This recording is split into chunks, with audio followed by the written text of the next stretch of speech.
हा कुरमुऱ्याचा सुसला करत आहे. हा कांदा परतवलेला आहे. पहिली मोहरी घालून त्याच्यात कांदा घातलेला आहे.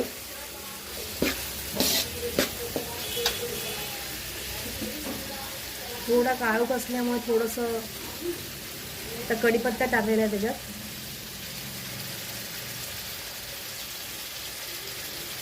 बघा एवढं मोठं हे त्याला म्हणतात काय, भगुणं, टोपलं म्हणतात त्याला, टोपलं, जर्मनचं टोपलं. त्याच्यात शेंगदाणे टाकलेले आहेत.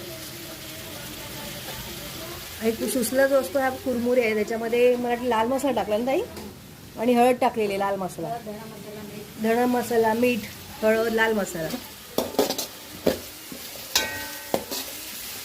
हा साधारण किती 9 जणांसाठी असेल, 9-10 जणांसाठी, 10 जणांसाठी आहे.